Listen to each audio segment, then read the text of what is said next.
If you've ever started a diet, lost weight, and then gained it all back, this video is for you. Most people go about dieting all wrong and making it so much harder than it needs to be. So in today's video, I'm breaking down how to lose fat in a way that feels enjoyable and effortless so that you can keep it off for life. If you haven't yet hit that subscribe button, this would be a good time. My name's Abby. I'm an online fitness coach and nutritionist, and I am obsessed with helping people fall in love with the process of feeling fit and strong. So if that is you, let's be friends. Hit that subscribe button so you never miss a video. So in today's video, I'm going to teach you how to create your calorie deficit so that you can actually enjoy the process of losing fat and stick to your goals. I'm going to be talking about the types of foods that you should be eating more of, how quickly you should actually expect results, how to measure your progress, so scale weight versus clothes or measurements, how to manage social occasions and big events on the weekend, how to reverse diet properly so that you can maintain your results. And I want to talk about some of the biggest misconceptions when it comes to fat loss so that you can have full confidence on your journey, knowing that you're doing all of the right things. Let's dive in. So first things first, on a fat loss journey, you must be in a calorie deficit if you want to lose weight. Now, how do you create your calorie deficit? The first thing you're going to do is head to tdee.com, pop in your age, your height, your sex, and your current weight and your activity level.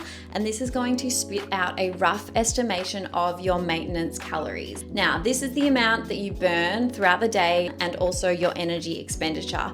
From this number, your maintenance calories, and we call it your maintenance calories because if you consume the same amount than you're burning, you will maintain your weight. But because you're on a fat loss journey, we want to make sure that you're in a calorie deficit. So we want to make sure that you're consuming less than your body is burning. So in order to put you into a calorie deficit that you're going to enjoy, we want to deduct 10 to 15% of your calories. Now, I know what you're thinking.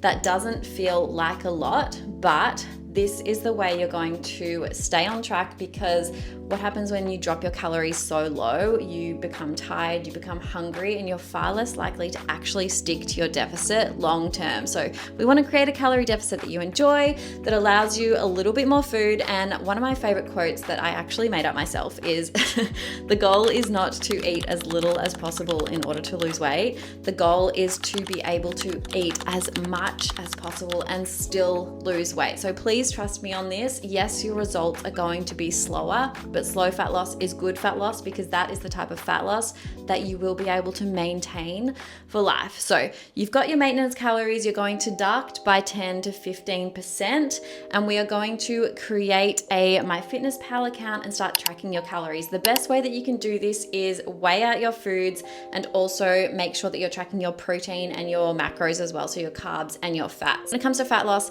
calories are the most important thing, and of course protein, you've probably heard that as well. Protein is going to help you stay fuller for longer and also helps you maintain your muscle mass when you are in a deficit. So I usually like to say around 30% protein, 40% carbs, and then 30% fats as a general rule. But of course, this could differ from person to person. Okay, so you've got your calorie deficit, you are tracking in MyFitnessPal. What sort of foods should you be eating, and are there any foods that you should be avoiding? When it comes to fat loss, you can literally eat whatever you want and you still will lose weight if you're in a calorie deficit. But we do not want to take the piss here, and it is so important that you're fueling your body properly. If you fuel your body with junk food, with foods that are highly processed, highly sugars most of the time, then you're going to feel like shit. Even though you might be losing weight, you're going to be tired, you will, feel moody, all of those sort of things. So what we want to do is make sure that we're following a 80 to 90% whole foods diet, lots of veggies, lots of fruit, good lean protein, meat, tofu, grains, all of those things that are going to make us feel good, that are packed with nutrients and vitamins. And then the other 10 to 20%, you can have a piece of chocolate, you can have some pizza shapes, you can go out and have some wine and some pizza with the girls, but just know that majority of the time you should be fueling your body properly with good nutritious foods in order to feel your best. A big misconception, and I will get to misconceptions at the end, but there's one that's really important here as well. A lot of people think that you actually have to eat less food in order to lose weight, and it's not the case, because you can eat lower calorie foods that are really high in volume and eat so much more food. For example, for 600 calories, you can eat a small burger here and a Big M. Or you could have a huge salad with a load of veggies and chicken. And the difference in sizes between these meals are huge. You're going to be so much more satiated with the huge veggie meal with the chicken compared to the small burger and the Big M. Not to say you can't have the small burger and the Big M from time to time, but majority of the time we want to be eating lower calorie, high volume foods. So how quickly should you expect results on your fat loss journey? I think this is also something that a lot of people get wrong on their fat loss journey, and they want instant results, they want instant gratification, and this can actually just set you up for failure, because when you expect quick results and you don't get them, then you're more likely to give up. So when we actually learn about fat loss and how it works and the science behind it, on average, now this is not exact, but on average it takes around 7,700 calories in a deficit to lose 1 kilo of fat. So if you're only in a calorie deficit of around 300 calories to 500 calories a day, it's going to take you at least 10 to 15 days to lose 1 kilo of fat. Now you might jump on the scales and you might see that your water weight goes down a little bit, but when it comes to fat loss is slow, and that is a good thing. And the more you can understand that and expect it to be slow, the more likely you're going to stay on track, because you won't be disheartened when the scales don't move so quickly. So on average, I usually tell my clients that around 300 to 500 grams dropping on the scale every single week is a really good fat loss result. Now, initially you might see a bigger drop at the start because of your water weight, but then also as women, your water weight is going to fluctuate so much around your monthly gift, sometimes when you eat a higher carb meal, all of that sort of stuff. So really making sure that you're understanding your own body, understanding the scales, and expecting fluctuations in the scales as well will help you so much on your fat loss journey. But do not forget that scales are not the only measure of your progress. So if you're someone who gets a bit disheartened by the scales, if maybe your scale weight fluctuates a lot because of water weight, do not fear. You can measure your progress in so many other ways, like progress photos. I highly recommend taking photos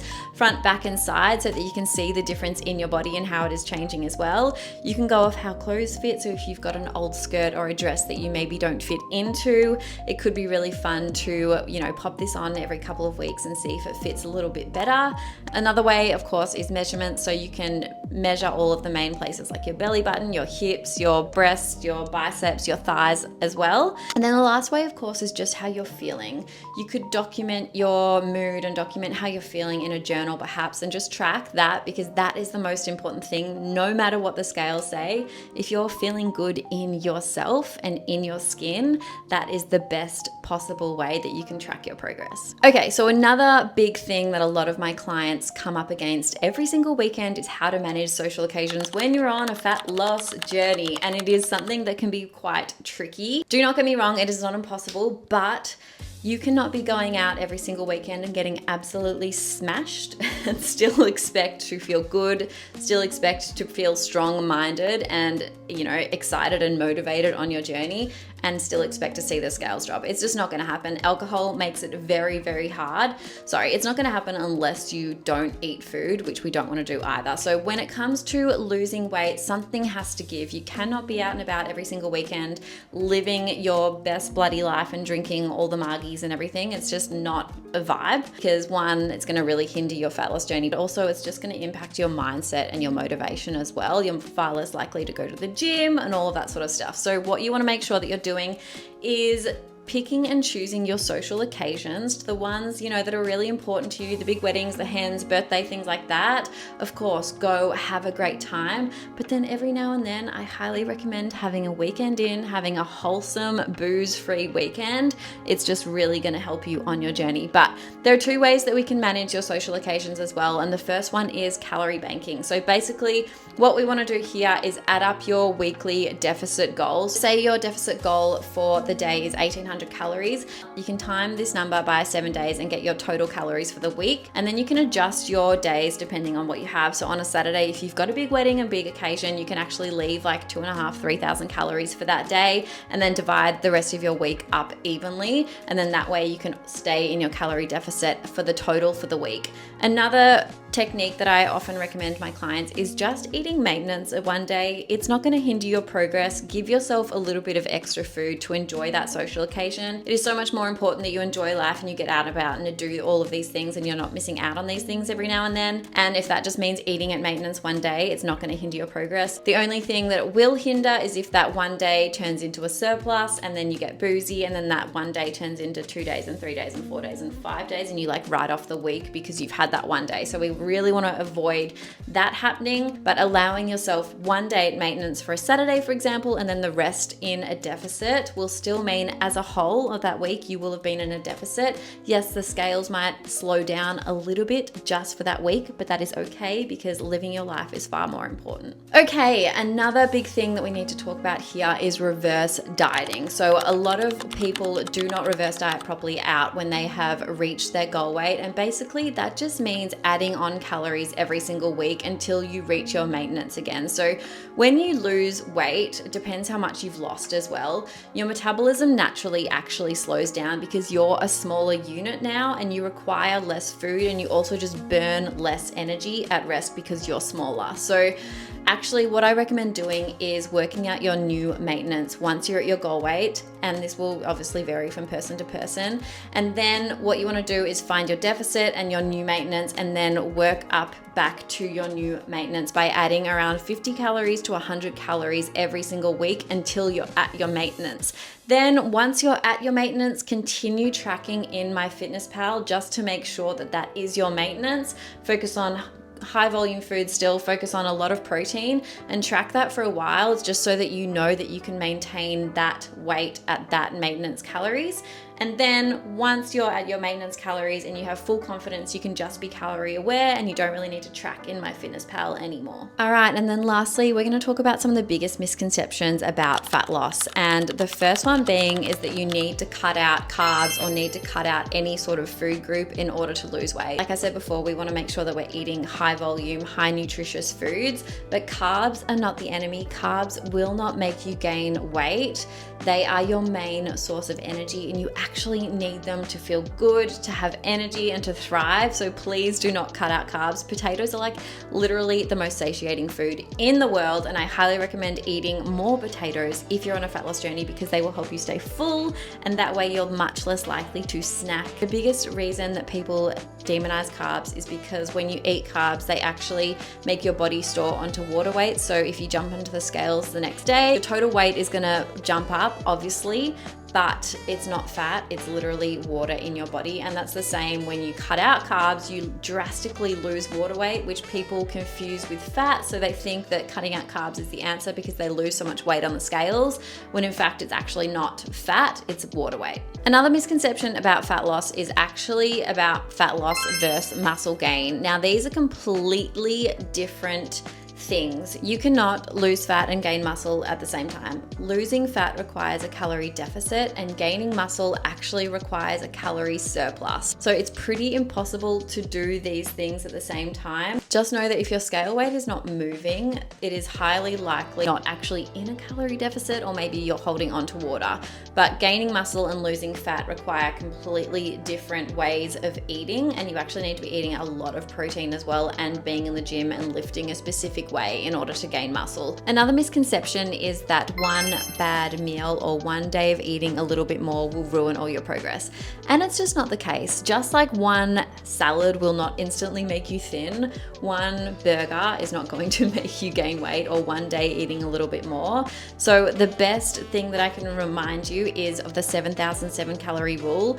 Just like it takes 7,700 calories in a deficit to lose 1 kilo of fat, it also works the same way. So to gain 1 kilo of fat, you need to be in a surplus of 7,700 calories over your maintenance, which is a lot of food. So if you see that scale jump up a day after eating a lot more food, please don't fret, because it is not fat unless you have eaten 7,700 calories over your maintenance in one day, which is pretty impossible. So please just just know that that is probably literally food in your belly, or it is probably just water weight, or maybe you've drunk a bit of alcohol and again, you're holding on to water weight, or maybe you've had a high sodium meal and your body will recalibrate after a couple of days. I think one of the most underlooked things on your fat loss journey is to actually work on your mindset as well and really do everything that you can to break free from that all or nothing mindset. Breaking free from your all or nothing mindset will help you so much on your journey. So just be really compassionate with yourself.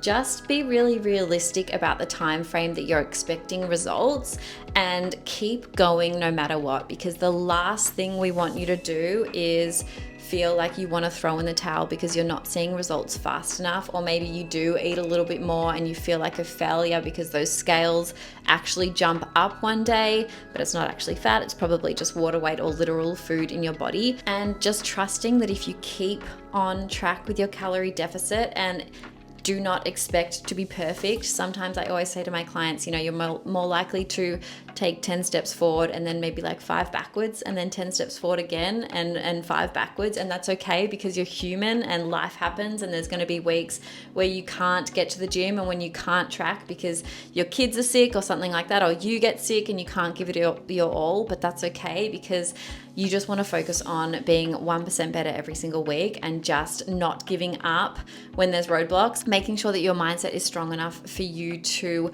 work through those mindset blocks or potential actual roadblocks so that you can keep going and you can get to where you want to go. Another big thing that I think a lot of people miss out on their fat loss journey is having the support network that they need to stay on track. There is no shame in needing support on your fat loss journey. Even I'm a coach, and whenever I want to lose fat and enter a diet phase, I always hire a coach to help me stay accountable, to make sure that my calorie deficit is correct, to someone who is looking over my shoulder, just making sure that I do all of the things that I say that I'm going to do, literally will change your life. So if you don't feel like you have someone in your corner to support you, if you are feeling stuck on your fat loss journey and you just can't get results, or if you feel like you're setting all of these goals and just like nothing is happening and the needle is not moving, then I encourage you to ask for help, get help. I would love to help you. Reach out into my DMs here on Instagram and I will support you on your fat loss journey. I would absolutely love it. And yeah, thank you for watching today's episode. I really hope that cleared up some of the fat loss misconceptions for you and actually how to diet properly so that you can keep it off for life. As a little thank you for getting this far in the episode, I'm going to give a 50% discount to my 3 kilo challenge below. This is a challenge that will help you lose 3 kilos or more. It will teach you everything I know about fat loss, everything that we've gone over today, but in so much more detail.